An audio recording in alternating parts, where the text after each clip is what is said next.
everyone, it's Jess, and we are here to spend the day indoors discussing episode 3 of Survivor 49. Very interesting episode. Definitely, definitely one for the books. We have a medevac, a venomous snake bite. Poor Kele cannot catch a break. These poor bastards. Literally bad news bears. Oh my god. I watched this episode and I'm like, they just can't win. They're just getting hit after hit after hit after hit. These poor bastards. Oh, but we are here to talk about it all. Yeah, very Kele heavy episode, as the past two episodes have also been, seeing as they keep losing. In this episode, they've double lost.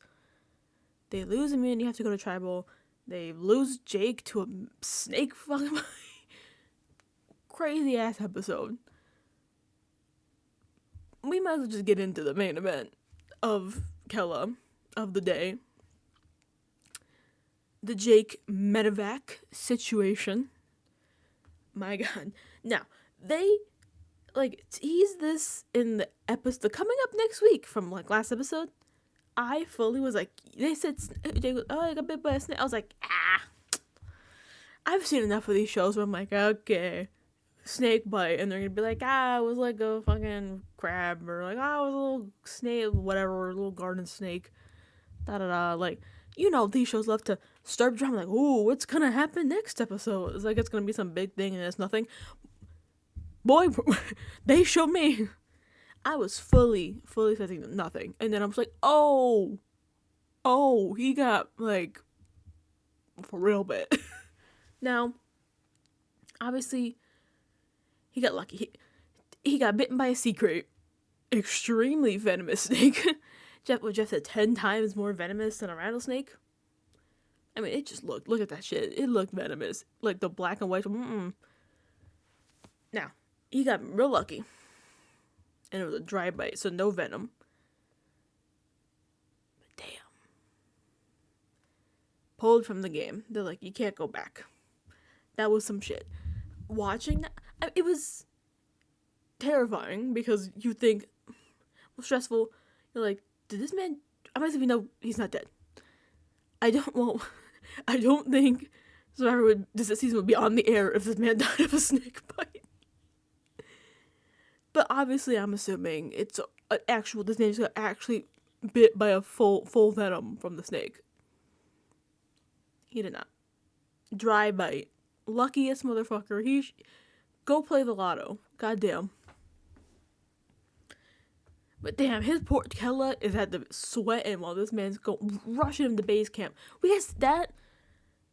Listen, that's what my feelings of stuff. It's like, it's so interesting.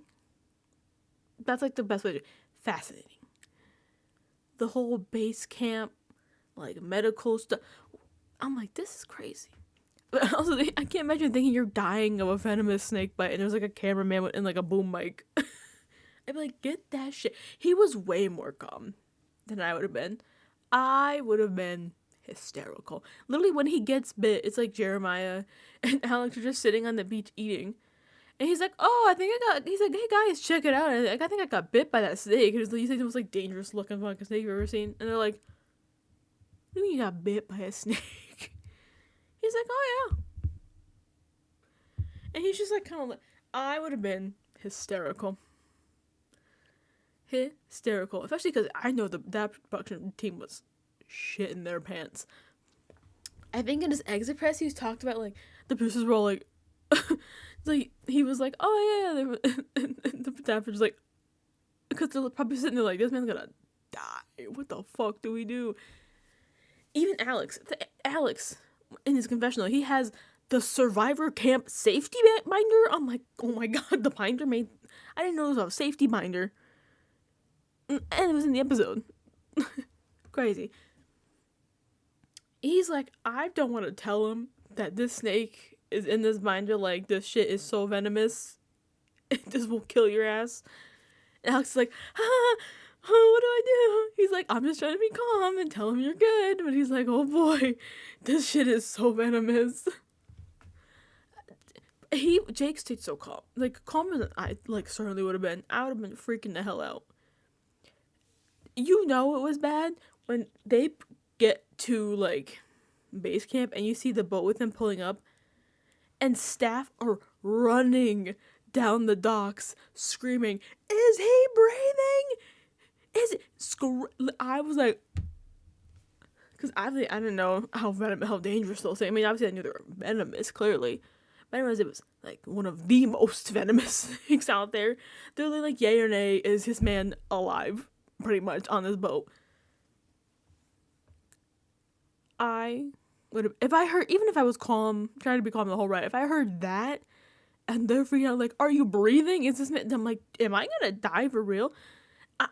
Listen, I know. People have been saying, just a dry bite. He's fine. Why'd they take him out? I feel like that should tell you that just play that clip.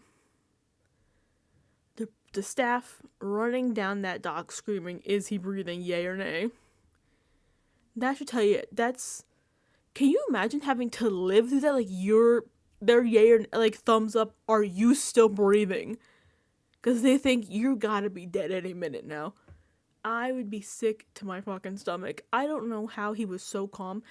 It took, what? They said, I heard the doctors were talking. There was so much happening in that scene. He's getting strapped. They got straps everywhere. He's got an oxygen mask on. He's flat like this. They're putting anti-venom in him. IVs and fluids. He's got, it's so much shit happening. Jeff Probst is like, pull from the trenches to just like hold his hand.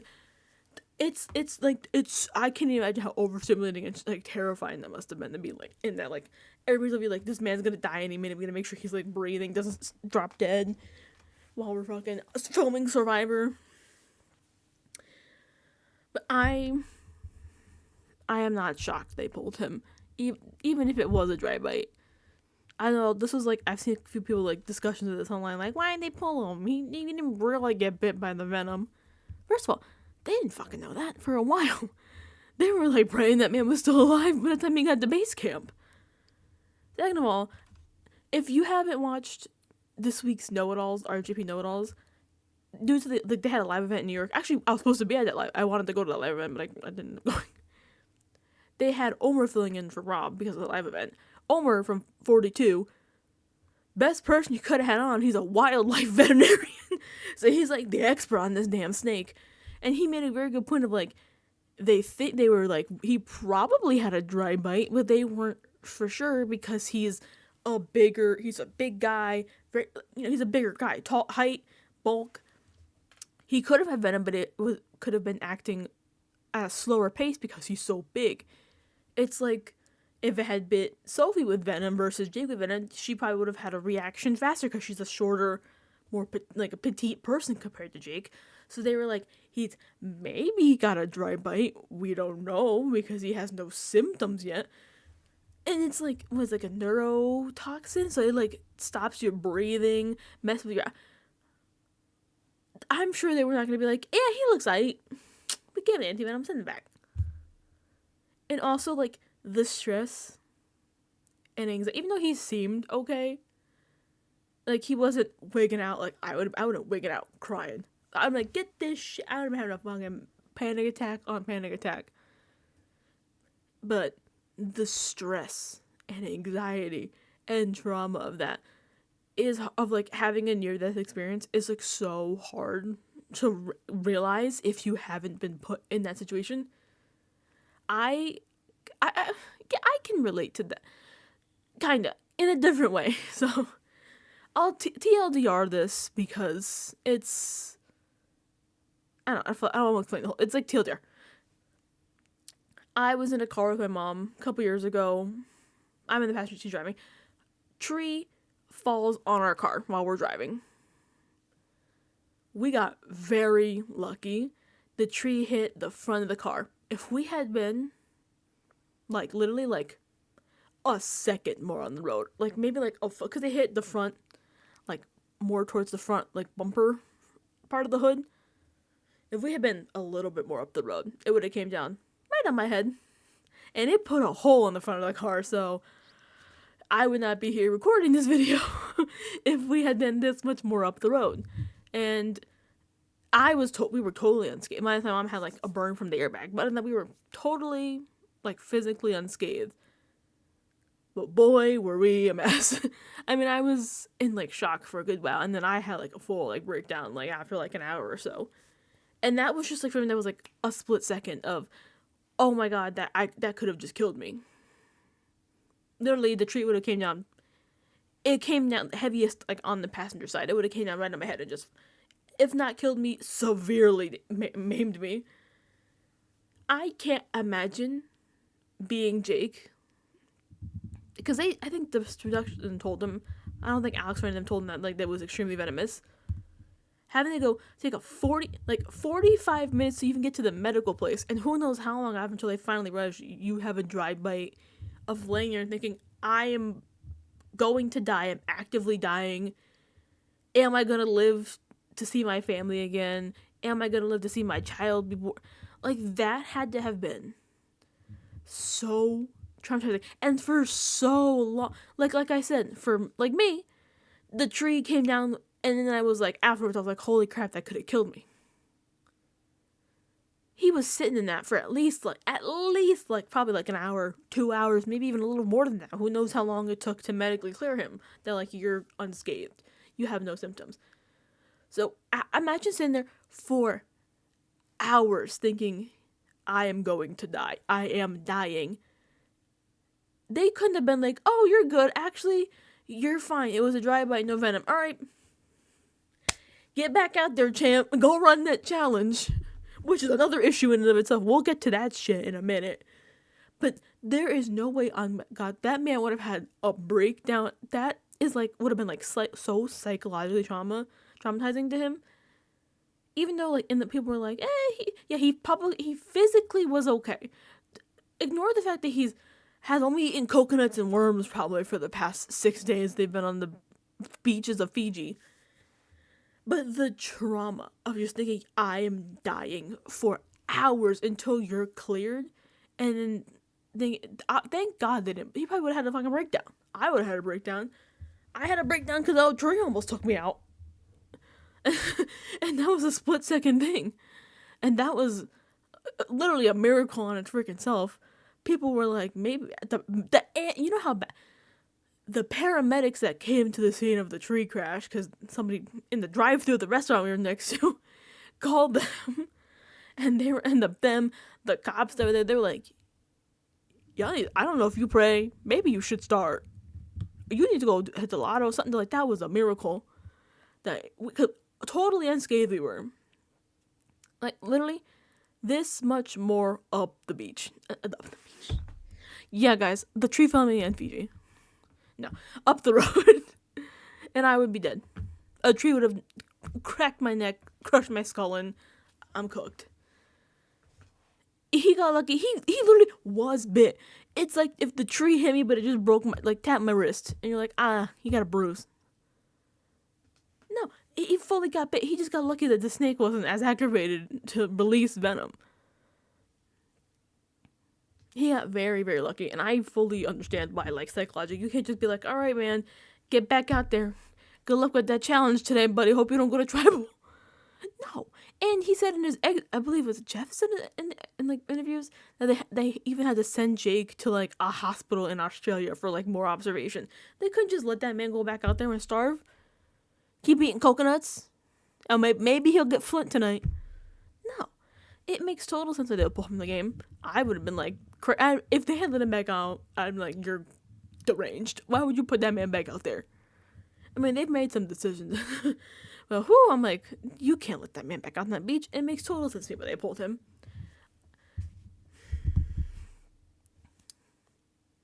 Now, my issue with this whole medevac situation, they don't tell Kele he's not coming back until right before the immunity challenge, when they're filling in Uli and Hina about what happened. I'm like, you couldn't have told Kele before they got there?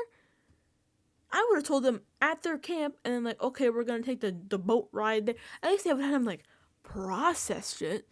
They just told him, by the way, he's not coming back. Alright guys, it's time for the immunity challenge. it was so diabolical. And poor Uli and Hina just like literally they thought as if this tribe couldn't have more worse luck. Like Uli and Hina were just like horrified.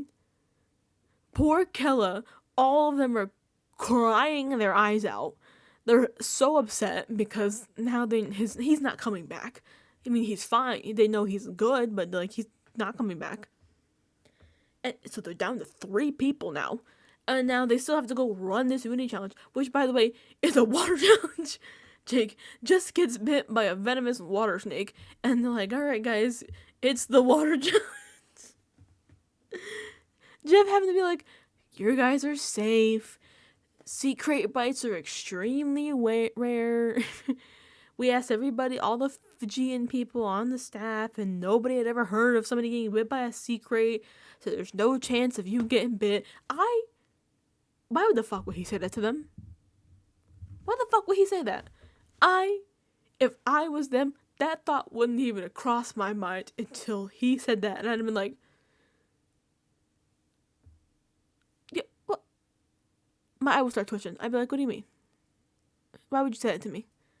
My anxious ass? I would look it up. They'd be like, jump off. I'd be like, you see anything down there before I jump? Why would he say put ideas like, don't worry guys, there's no venomous sea crates here to bite you. Thanks, Jeff. Thank you, really appreciate it. Jeff was on something today. I don't know what Jeff was doing this episode, but driving me nuts is what he was doing. He was way too perky. This challenge, literally, this immunity challenge was just so somber, so depressing. Like, the vibes, as Uli would say, the vibes were terrible. The vibes were awful. It was just like, poor Kele is like, we're gonna do it for Jake, and they fucking lose again. And it's the same thing for the past 3 episodes. They're doing fine. They were just this much behind Hina the whole challenge. And they fuck up the puzzle. They just can't do puzzles. I don't know what. Nobody did a puzzle beforehand. They could do the rest of it, no problem. They just, that puzzle. And then Jeff was so out of pocket while they're trying to do this puzzle. They're defeated. They're like traumatized. They're probably like crashing out from the day they've had of sitting there at their camp thinking, is Jake gonna die or not? Is he coming back even if he is fine? Now we have to run immunity. And then Jeff is just being like, Kele, losing again. Kele, no hope for them. Literally, I wrote down one that he said when he was like, Kele is clearly not winning this challenge. He said, I'd like to remain optimistic, but that would be foolish. What the fuck? They're better than me. Poor Sophie is just sitting there watching like Alex and Jeremiah do this puzzle, just like, I would have been throwing pieces at Jeff, and I'm like, shut the. Can we tell Jeff to shut the fuck up? Because if I was Kele, I'd be like, can you shut up, please? Like, that is so ridiculous. He's like, there is no hope for Kele. I'd be like, sir, shut the hell up. It's like, that man was not reading the room. Because at least Hina and Uli could read the fucking room. Because when they won, they weren't like, woo, we won. They were just like, there was like small, like applause and like quick hugging. And it was like somber. Because it's like, you're just watching them fucking, like, watching Kele lose again and again and again. It's like watching people like, they're like, stop, he's already dead. Literally beating the dead horse. Like, give him a break, man. They just can't. They just keep losing. And it's not like, they said like it's, maybe it's, I think for Sophie was like, maybe it's fun to watch this, but it's not fun to live it. And I'm like, girl, it's not fun to watch this either. I hate when the tribe keeps losing week after week after week, day after day. They're just like kicking them while they're down. They can't get back up. they literally can't because the other tribes have fishing gear. What was the reward this week? It was tarps and hammocks for the first, the big ass tarp and the hammocks, and then just a tarp for the second place team. The camp gear with the hammers so they can build a better shelter. Kele don't even have fire because they still don't have flint. It's been almost a week. They have no way to cook any food, so they've been living off of random fruit and coconuts and water. And you're like, why can't they keep up? I don't know. I don't get it. Weird. Yeah, I wonder why they can't fucking keep up. It's a miracle they're alive still. They haven't starved to death. Like, was it last week's tribal? They couldn't even answer the questions Jeff was on them because they were so in a brain fog from not being able to fucking eat for a week. They couldn't even answer the questions. And they fit them to be able to run immunity and do a puzzle. Plus factor in the fact that they just watched someone from the tribe get medevac after nearly being killed by a snake. Like, what is wrong? Like, obviously, and Jeff is like, wow, this is the quietest I've seen the celebrations of a win ever. And I'm like, yeah, motherfucker, because they can read the room. They could tell this ain't the time or the place, and they're not even that broken. They're like, this sucks. I feel bad for them. This fucking blows. Like, that's bad, man. That they can read, and Jeff was like, I don't get it. Yeah, guys. Too perky. He was, like I said, he was on something today. I know, poor Kele gotta go back to fucking immunity. They just can't get a break. These poor bastards, they're literally going into 2 fucking people. 2 people. So stupid. I can't even begin to explain how stupid that shit is.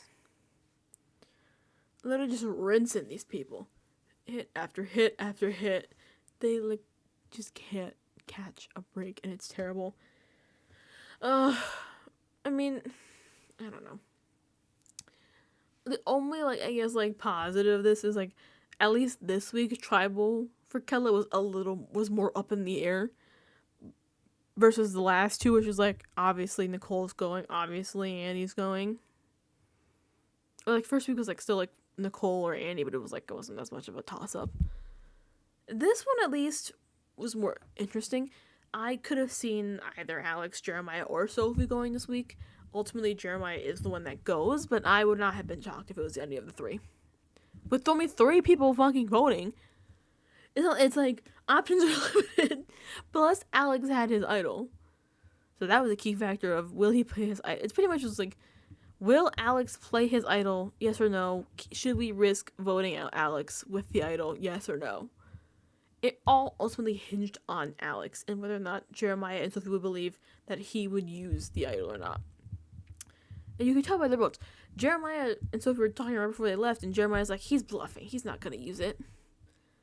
But Sophie seemed fairly sure that he would use it, clearly because she voted for Jeremiah over Alex. Jeremiah put his vote on Alex. And Alex obviously did play his idol. He said he almost didn't. And it ultimately would not have mattered because him and Sophie both voted for Jeremiah. And he even says to Sophie, as when Jeremiah leaves tribal, he's like, I shouldn't have played it. I should have kept it. Because his was good until Final 5. Long ass time.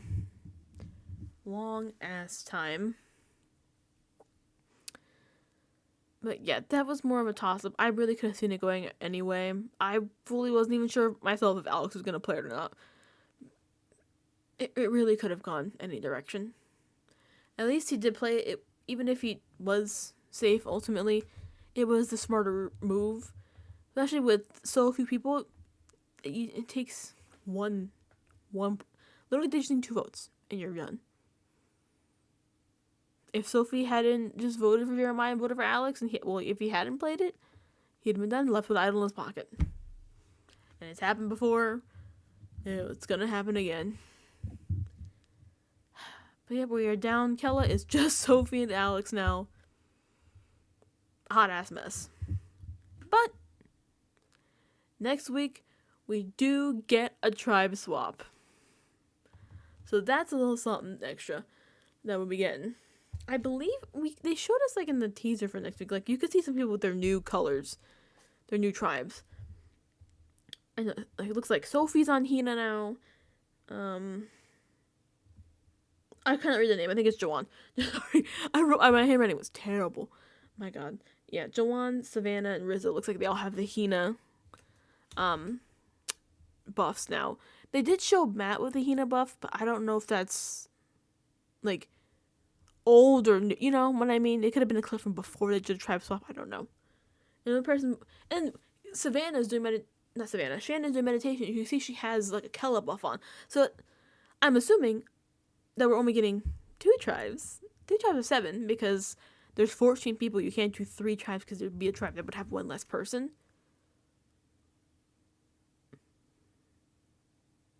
2 tribes of 7. At least that'll be interesting.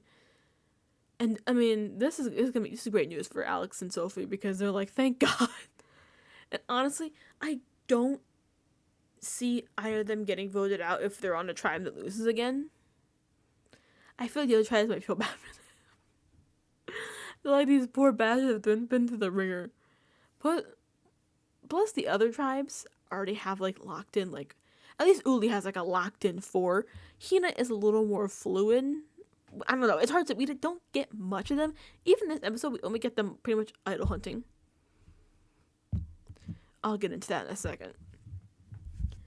But I could definitely see, depending on how the new tribes shake out, I could see Uli and Hina going after each other, since they both know they're strong tribes, and just the Kele remaining people kind of skate by. I can see that happening for sure. But yes, for Uli and Hina this episode, getting to that now, pretty much the only thing we see is them idol hunting. Especially Hina. Hina just gets the idol hunting segment. Uli gets a little bit more with like Sage and Joanne starting to realize they're on the outs. But both Hina and Uli are group idol hunting.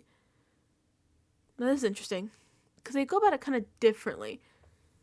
Because for Hina, they kind of split up looking around. MC, as you can see by the little icons I put there, finds the beware advantage. But she doesn't tell anyone except Steven.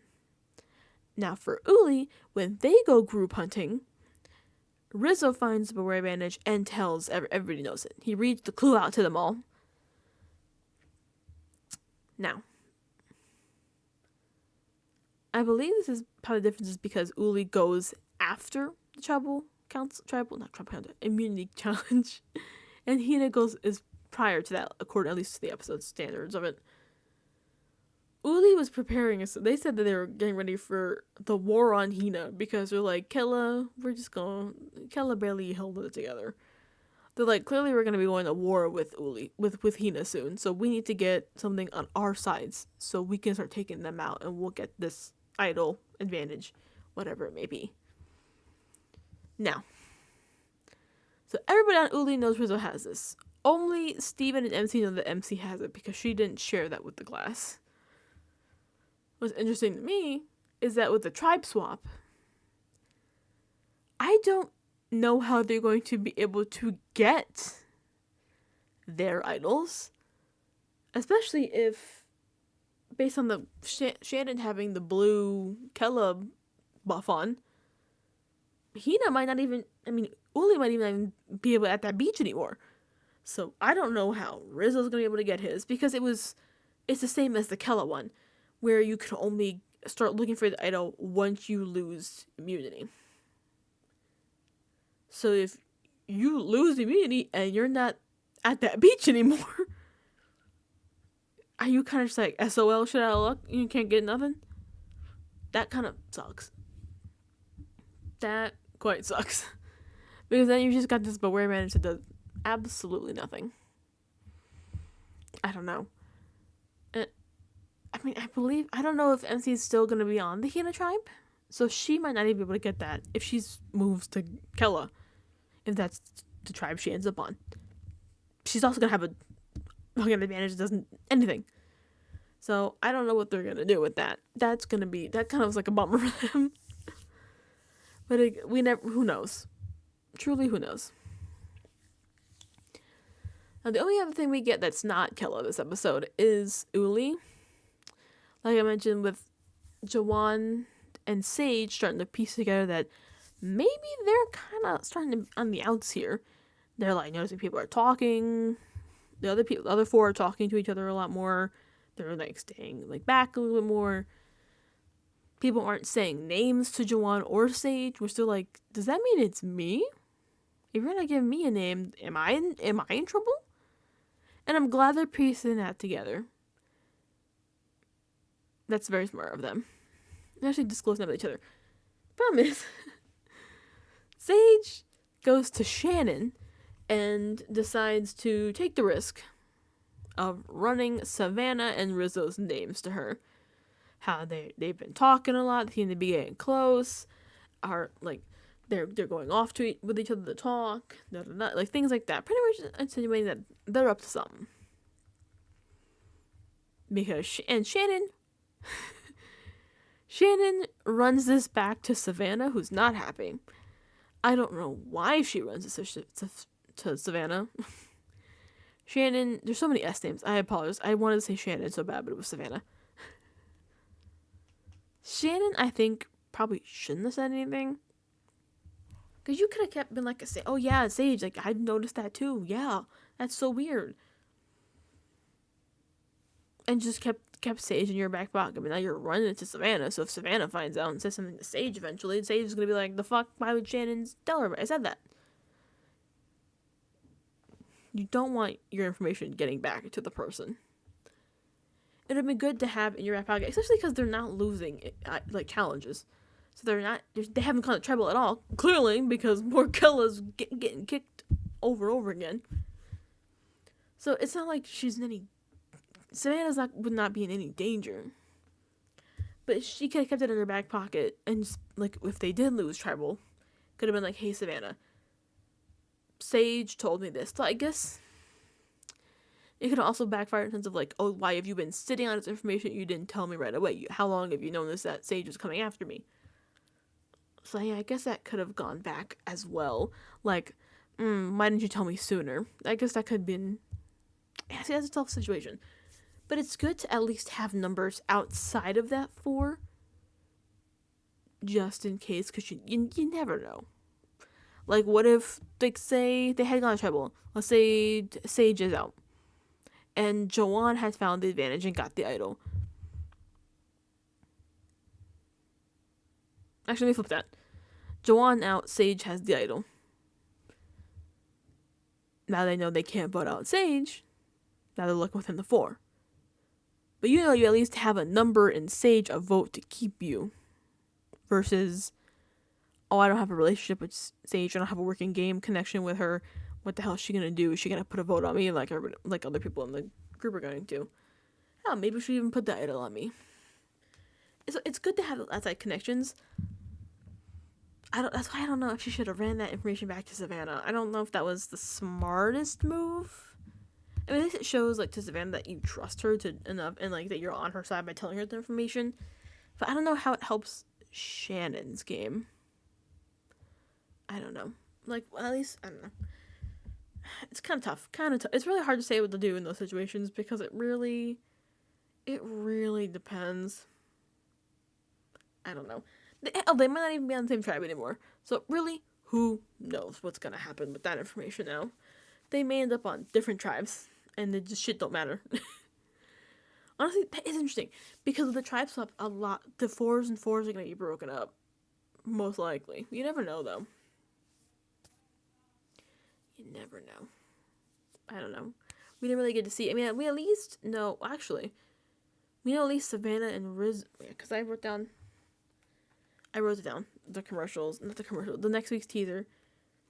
Yeah, with Jawan, Savannah, and Rizzo are all on Hina now. So that's 2 out of the 4, plus Jawan, who is not in their 4. And Shannon's on a different tribe. Shannon's on Kele. So that's already their 4 splitting up. I don't know where Nate and Sage will fall in the new tribes. So they may not have their 4 group anymore. Their core 4, as they love to say. Their core 4, and not so who knows? At least we're getting a tribal. At least it'll be something. At least, again, poor. Actually, now that I'm thinking about this, if they're cutting Uli out and just doing it Hina and Kele, I don't think, will Kele have the Flint? I'm trying to think from last. I don't think they do, because when they did Trap Up last season, last 48, the new Vula tribe didn't have Flint. I don't think they got the Flint, so the Kellen might not even still have Flint. Oh my god, this is gonna be something. Ugh. Of course they did that. They couldn't pick the two tribes that have shit. I don't know. But yeah. What an episode. I don't have a lot to say about this episode because the main event was just Jake's medevac and then Kele losing again. It was interesting in many ways, but also kind of like, all right, we're just watching Kele get their ass beat again and again and again and again. I think next episode is going to be really interesting. I think we're going to start going up from here. Because now we'll have larger tribes. If we are going down the two tribes, we're going to have bigger tribes. Totally different dynamics depending on who ends up on what tribe. Especially because Uli and Hina are kind of might be going at each other a little bit. Especially, after last episode when Jawan put the disadvantage on Hina and they took it personally. That they might be a little what the hell about that with them. I think Alex and Sophie can make it through to merge unscathed, as long as they kind of like, oh, we're Kele, we tried.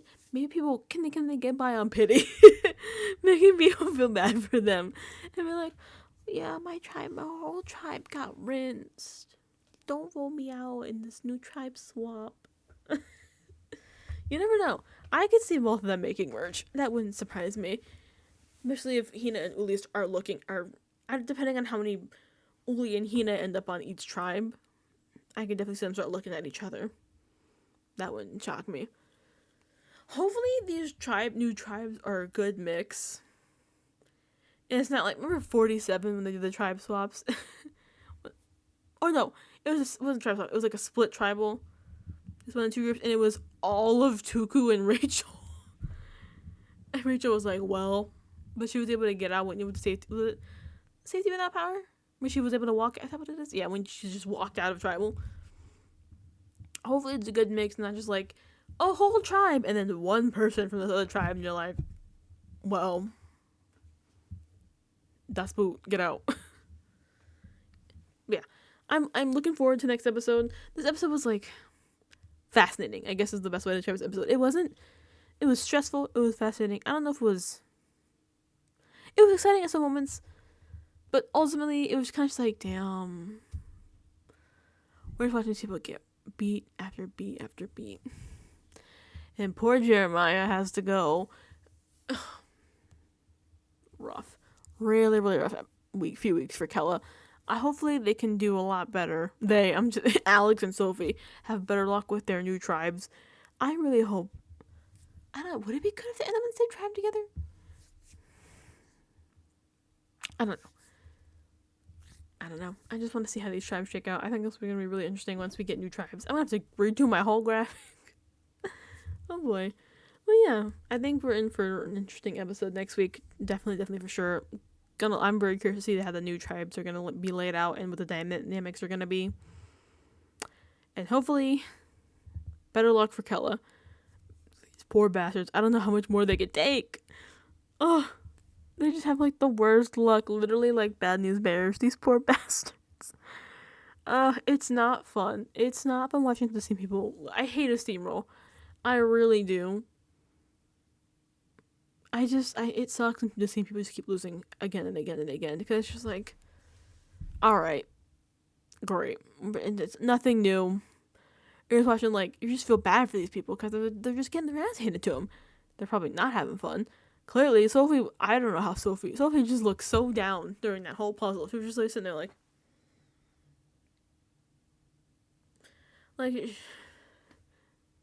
there's no fun in this. There's no fun in letting them starve for a week. No Flint, having to eat coconuts. This is why they should let them have their Flint. That's why we shouldn't be taking Flint from these tribes. Just let them have their Flint. It is so stupid to let them just starve and wither away and be taken out episode after episode because they have no energy because they can't eat. It's not cool. It's not fun. It sucks. It sucks. So hopefully, bigger and better things for poor Alex and Sophie. Because they're just having it so rough. These poor bastards. It just sucks. It really does. Now, that's kind of like I said, there wasn't much to discuss beyond, the snake bite incident and I guess the idol hunting, the tribal, the challenge. There was a lot, but there wasn't a lot. The episode was, like I said, once again, mostly Kele. Nothing for Hina or Uli, pretty much. So hopefully next week is going to be good. We'll be able to get, new tribes. Waiting for a blast. I'm hoping and praying it's just 2 tribes of 7. Because typically for a tribe swap, there's no medevacs. So there's 3 people gone, so it'd be 15, it'd be 5-5-5. But now with Jake being medevaced, it'd be 5-5-4. So the tribes would be starting already on uneven footing. So I'm hoping 2 tribes of 7. Because I think that would be really, really, really interesting. I think that'd be a blast. A lot of potential there. More people to work with, more numbers you can try to draw in, more alliances, mutton heads. I think it'll be good. And I think it'll be better as well for Sophie and Alex. Because I like I said, I see Uli and Hina going at each other, and they'll be able to take Sophie and Alex kind of as middlemen numbers. So both sides I see could be wanting them. And that's good for them because that sounds like they're not getting voted out, and hopefully they can get food. Their first food in a week that's not a coconut or worms or some nasty ass fruit that Jeremiah almost fucking threw up eating before the snake bite happened. So yeah, hopefully we're on the up and up from here. I appreciate your patience with this episode. I also want to say at the beginning, and I fucking forgot. I was a bit under the weather the past couple days, so this is why Survivor's coming out today instead of on Friday like it should have. I know, I started the schedule for 1 week, and then I feel like shit for days, and then we're out of track. So yeah, today is Survivor, and I'll do Amazing Race tomorrow. So I look forward to that. And then this week as well, coming up, we're going to be starting Guts and Glory. Getting spooky. It'll be fun. I think it'll be a blast. But yeah, that's kind of all I got for now. So yeah. Let me know your thoughts down below. Do you think they should have kept Jake in the game, or do you agree that they should have medevaced him? I agree, as I already said. What are your thoughts and prayers for these new tribes? What are your predictions for the tribes? Who are we going to get on which sides? What do you think would be the most interesting? I hope we see more of the split ups. I hope we don't get the core 4 all together. I think that'd be kind of boring because they're just going to stick together. Like when we got tribe swap on, it was like 45 had a tribe swap. Was it? Yes, because Lulu was in. The tribe swap for number 45 and then all, like the Reva 4 were all together, and I'm like, okay. Not interesting. So yeah. Are you hoping for a shakeup? I am. But yeah, leave a like, subscribe if you want to. And yeah, that's kind of all I got for today. I'll see you here tomorrow for the Amazing Race, and this Friday for episode 4. I shouldn't be so jazzy. It was kind of some Alright. That's all I got. Alright, thanks for watching, guys. And I'll see you next time. Bye!